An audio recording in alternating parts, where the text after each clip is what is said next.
qui m'a amenée à la musique, c'est d'abord l'écriture, avant même d'aimer chanter ou de pratiquer un instrument. J'étais plutôt une enfant très introvertie avec une grande vie intérieure, pas une grande vie extérieure. Et du coup, tous ces mots qui étaient posés dans des journaux, petit à petit, ont eu envie de sortir de cette intériorité-là. Et la chanson, pour moi, c'était une façon de sortir et de moi et un peu de ma maison. J'ai commencé la musique, j'avais 20 ans à peu près. Je me suis présentée à un tremplin à Lyon. Et dans le jury, il y avait un tourneur. Il m'a proposé assez rapidement de travailler avec lui. Et c'est vraiment cette personne qui a construit petit à petit mon chemin dans la musique. Et d'ailleurs, on travaille encore ensemble aujourd'hui. J'ai sorti un premier album en 2012 qui s'appelait Pas fragile. J'avais travaillé avec un réalisateur qui s'appelait Pierre Jaconelli, qui travaille beaucoup avec Benjamin Biolay en ce moment, par exemple. J'ai beaucoup appris à ses côtés. Du coup, pour le deuxième album, qui est sorti en 2017 et qui s'appelle Barge Endurance, j'ai travaillé moi-même sur les arrangements. Comme il me faut à peu près 5 ans à chaque fois pour faire un disque, j'ai sorti Colette Fantôme l'année dernière. Et là, j'ai eu à nouveau envie de reconfier les chansons à l'état de squelette à un artiste dont j'aimais beaucoup le travail, qui s'appelle Féloche.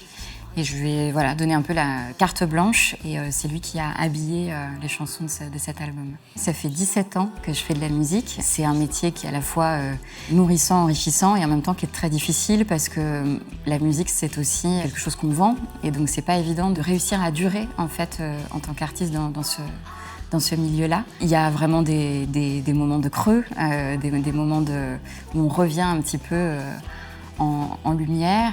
Et c'est vrai que, par exemple, on m'a souvent reproché de mettre beaucoup de temps entre mes albums, parce qu'il y a aussi une réalité du quotidien, de nos vies. La musique me sert à traduire des émotions ou des choses que j'ai vécues et de les sublimer dans un format de chanson, parce que c'est la façon que j'ai trouvé de les exprimer.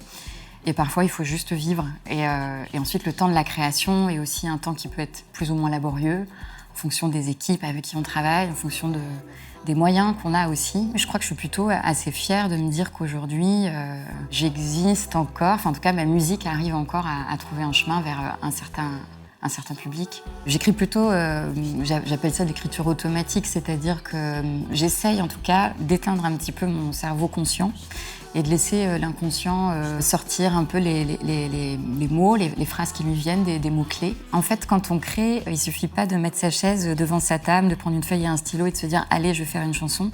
J'ai besoin de sentir qu'à un moment, il y a un espèce d'état de disponibilité où on sent que cette fameuse intuition arrive. Et en fait, je pense que ça n'a rien de magique, c'est pas quelque chose qui descend d'en haut et qui nous tombe dessus. Pour moi, c'est vraiment quelque chose qui vient de l'intérieur et qui ressurgit. Mais que pour ça, effectivement, il faut un peu un état, pas dissociatif, mais un peu où on ne se regarde pas en train de faire ou en train de créer. Et donc, on est en train de se juger. Et du coup, dès qu'on écrit un mot, on se dit « Ah, c'est nul ». Et quand je dis écriture automatique, c'est dans ce sens-là, d'essayer de trouver un état où on est dans un lâcher-prise, même si j'aime pas trop ce mot. La lumière, elle est importante d'un point de vue équilibre psychique. Moi, je suis comme les plantes, j'ai besoin de lumière, sinon je déprime. Donc j'habite souvent au dernier étage, si possible avec des grandes fenêtres. Faire de la musique, c'est aussi beaucoup travailler chez soi. Donc voilà, cette lumière-là, elle est importante. Et puis, elle est aussi importante symboliquement, parce que certes, je fais des chansons qui sont très introspectives, qui viennent interroger des sujets plus ou moins profonds, etc. Et pour autant, toutes ces chansons sont à chaque fois aussi une recherche de lumière. Et par exemple, Tombeau, son titre peut paraître très lugubre. Et en fait, peut-être que son vrai titre, ce serait « L'amour n'est pas un tombeau ». Et je pense que dans cette chanson, j'interroge justement comment est-ce qu'on trouve cette lumière en nous qui nous donne envie de nous saisir de notre vie et de l'habiter pleinement. C'est d'ailleurs la chanson que je vais vous interpréter maintenant, sous cette magnifique lumière grâce aux fenêtres de toit. C'est hyper agréable pour moi de jouer dans cet endroit-là, d'une parce qu'il y a cette hauteur sous plafond et puis cette lumière qui, je pense, va sublimer, j'espère, les mots de ma chanson.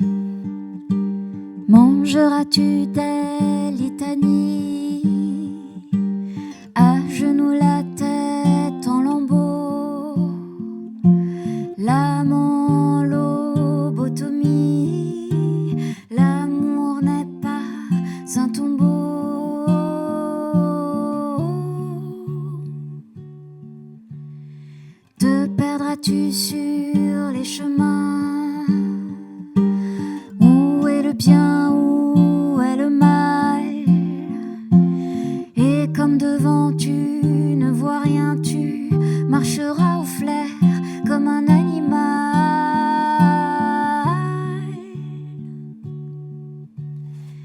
te laisseras anéantir, tu te laisseras transporter, tu croiras 1000 fois mourir, puis tu te feras dévaler